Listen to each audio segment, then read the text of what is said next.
Ina atu le nei mata upu i le tūlanga whaafautuanga i lo tātou maota.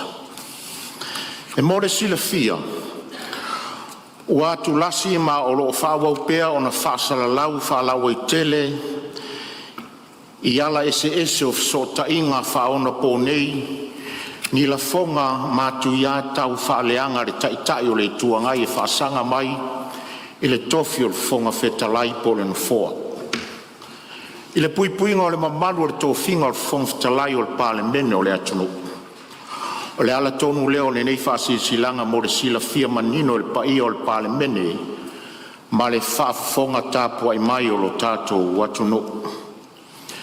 E ui o tua atu le maota sa whaatino a ia whaasaralaunga. Peitai o le whaongaina, o le whaongaina le social media o te tari atuai. E ao lava ono o tali atu pei te tono le maota, ao ono foia le no foa, ono tua inga tau whaaleanga e whaasanga i lo ono foia o le no foa, ma le tau ave ino le tofi Fofogafetalai. Ua tau oto le sauro tonga o le tau tala e tusa mai a inga o le whawai. Pei tai foi, e ao na manino, e leo se sauro tonga e whaatino ai lea ia te tau se tūlanga e whaatupu ai le vevesi. I le vāo le istangata ma le istangata, le vātangata. Ua la lango lo tātou nonofo, ua mai atu tofi lo tātou vātapu. Ua umanatua i ua whao ngāre social media e whātino se ai lea ia te tau lea. E oso whai ai ia unei ma le nofo le Palemene, i le nei mata upu. E ui o tua atu le maota na la lafo ai ia whaupunga, ai lo tari tonunga tātou o taitai o le atunu. E te tau lava ono tātou tau solomua e whaatino so o se whaatinonga e whiso o tai malo tātou wala awina. I au wala e vau ia ai le whaonga aina o ni le fonga po ni upu whaowinga lua tau whai o le isi sui Mamalu po le Fofogafetalai. Wa tātou tū la fono tū maula iti o amio tau o loa. E tatau ona whaaloalo le isi sui sufono i le isi sui sufono. E vāsanga tutusa le lei ma le tātou wanganu o le vātangata ma le awa whātawhata. Tātou o matai, a o taitai fo le atunu e ala i tofi usufono le Palemene. Ua au mai ai le whaaloalo o tātou i tū mālo ma le atunu. I le taritonu o au nei o le Fofogafetalai, e le lei ona o whaasala launga sa sea le taitai o le tuangai e whaasanga i a tia. O le Fofogafetalai ma le whaatautainga o le fono o le Palemene. O te leo tau fia ni o utou awanoa e sauno ai mta upu o lo whaatulanga mo a tātou tau alamanga. O le saunoanga whaaminsta le Palemia e le mawhai o na talanoaina le taimina fola si ai. O a tātou whainga ia wha Palemene a mai ona fonga le mota i se saunoanga whaaminsta. O na whaatulo le lafo e whaatati ai le laulau a fono lea saunoanga whaaminsta. O le lafo e a ngai i le whaatati ai le laulau a fono. So se mata upe whaatati ai le laulau a fono e whaatulanga i le pepa o ngā ruenga. Mo le whaasolonga o mata upe tala noa ina ai. A e le mawhai o na tala noa ina loa i le taimi lava lea. Se i wāngana o se lafo e whaamaonia e le Palemene e talo sanga ina i se awanoa mo se tala noina. E nā o le paule o le awala e mawhai ai. O le mta upulena e tūlai mta umwhai ma i se awanoa e tala noa i peitai e le ai se isi o lau vaenga na lango ina. E le ai foi se isi o le Palemene na lango ina. O le whai unga mi o tonu la, e le whaia le me te whina ngalo i ai, le anga ele o se me whina ngalo i ai, le Palemene. E le o tu sai ma tu la fono tu mau a le Palemene, peitai. O e whasara lau whalau i te leo o tau fia wanoa tau te sau no ai. Ma o e whapea mai wa wanoa o tau te o i tu e whasara lau ai. O wheo i aini whainga wha Palemene whapea nei. E le aini aina inga whapena o le tātou ngā ruanga. E se lo tula I mai fina una ia talano ina lor sa noanga fa minsta le Palemene na aso fono. E le ai se isi o lau vaenga o le Palemene, po le Palemene na I oi lo fina ngalo. A o lea foi o se le fa asaralaunga o e fai e so tato watonu. O te leo tau fia ni avanoe sa unoain mot. Ai o te whamanatu atu pea tu la fono tu mau ma whainga masani. E lima taita ina ai le tato ngā luenga le mea e tala fia ngai. Mama ta upu e le tu sai ma ta iala o le tato ngā luenga. Ma tu la fono tu mau. Ua umana whai unga le mau tai upu lau vale na e lafo le Palemia. O le ale to o iei se upu o le Fofogafetalai. O nolo o ai ai e tato tu la fono. E le mawhai no toi ta ua se mta upo umana whai unga le Palemene pitai. E au no o tali atu e whapea ua matua se whaasara launga o e whai e lunga o Port Kalame. E leo ni siwanga na whaia a upo foina e la lafo I taimi o fono I lunga o louno foa o lou I tū malo. E leo ni upo na whai whafoato na mota. Mo lou sila fia se ilonga uave e se le whai longa o le pule le meis. Ma tu tono le maota le e I o lumatu le whailau tusi molona soatau. O nao whato a whapea lea ua mai a se whanotanga o le na aso. Whaia le whaiunga ia te ono tono le maota na e la fwai upu le tal whea ngai Palemia. A lea ua e whasala lau o le Palemene ne e talia so se whaitala. Tu lou le ngangana Samoa. E o lava I upu e whai le maketi e moria I lava se susu fono. Aua te tau mamaina le Mamalu o le fono o le atunu. Saunoanga I e whaasese e le atunu ma whapea ai o whainga ia le Palemene mana whai unga. O e tau whai ma whaasara lau e whapea o walu watu pongi sa I lava ma le Fofogafetalai tai se sea le Palemea.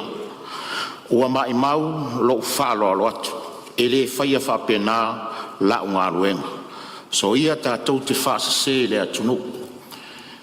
Taluai ona o tautalangia ura palapa ele ma fo ia te au whaasara launga whapea e fou le Fofogafetalai whatoa whātau sang.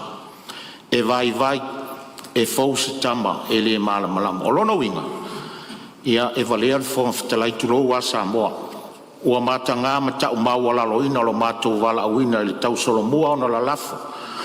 Ma whaasala lau ni whamatalanga tau whai te se le tau aveina o le fōle nei. E leo ni upu e taringo fie leanga ua tau maua laloina I lo utamari anga. Ua tau walea ma wha amata ngā ina a. Ai maise o lo a inga mali tū malo male lalolangi atoa. Ua au lau tai lo tangata e lea whaina. Pei tai o te awa leanga o le tū malo male atunu. Pe le ua lava e lea lau fionga e wholonga tā aore a o winu pe iai. O upo le atunu I to Fofogafetalai se ua na o tama whaingana whata avale lana moso. A whai we manatu o vai e le lei pea ona o whape atu o le atoanga le nā o so se tangata soifua e vai tau mawhai. Malama tangata uma e sila fia le atua o na o le atua o iai le poto na te lilingi mai ia I tātou teito tasi. Tātou te le maua lava le poto I so se mea a ua na o le atua e maua ai pe ao tātou whatang sia lana mea lofa. La o lava le nava ai whal tangata ia tau ai e te le o sila fia le sila mai le atua.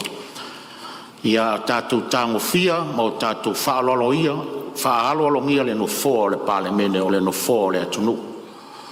O upuia e masani o nei saunua ia I le mota nei a tō whinga uma, tō whinga mai le atua. O le whaiva foi, malau ngā ruenga, malau mā whawhau le tua e sosoani mai so vai. I lou talitonunga o le atua na ia tō whia. O ia foi, o iai le poto e whaatino ai so vai ngā ruenga. A o lou whaamalosi whaatangata, a o lou whaamasino whaatangata o le ngā ruenga. Ma la lafo mai upu tau whai. O te langona e le whapena lo tātou wala wina. O te lea man ia fo I leanga ngangana lea ti Apollo I le mau aise nofo le lei o uso ma le atunu. Ua o mātau ai le social media ma awala I tua e o so whai mai ai na foa. O ai ea ua tau matua ina le maota o au tō wa fionga lava na mua I malai. o po le atunu e le o lo lewa i se mea ona iai lea o se tangata matua. E le o le telefo o tausanga o le soifua o se tangata i loa i matua a o le tō whasina sina ma le laua o se tangata e whaapea ai o matua ai e manino lava i lana tō whaafari o nāna o whaapea atu o te whaaloalo tele i au tō wafionga. O nolo o manatu tapo inga whaafonga mai ana i o tū malo. E le mawhai foi ono o lafo atu se uputau whai po sangangana mātanga i se uso po se isi sui su fono le Palemene. Ona e maualunga i a te au le tātou wāna nofo ma le tau waloa o le tātou walauina. E tu mua u le whaaloalo le mususunga le anganga pa ia a wāre whaafoina o le tātou ngā ruenga. O te toi Fautua atu lo tātou mauta. Alolofa matausi le file mo le tātou walauina. O tātou, o tai o le atonu. Tātou whale nei a tātou mataupu, whaatino le leile tātou ngā ruenga e malama mai, ai leo le toe o i tua le social media toi whaamata ngā mai ai la tātou lava Palemene. Tātou tausi le mamalu ma le tau aloa le Palemene, lo tātou le tite le nei taimi ua whiriwhiri ai tātou le atonu. Ina nei sa whea fua le maawe ave le fua, a o se luma whaatumu i whale le tau solo mo i su fono, i ale tūlanga o whaamalama i nā tunei. Ai pe a whaifo e rilifa sa o mai tau whaatarita noanga lau fionga le tai lo i tuangang angai, ma walesi whaasalalau. Olo o mai tau ina lo le whaonga ina lau mata tioata. Po lau sun class. Olona winga lo ato o tole lei lau sila ma malosi o fonga.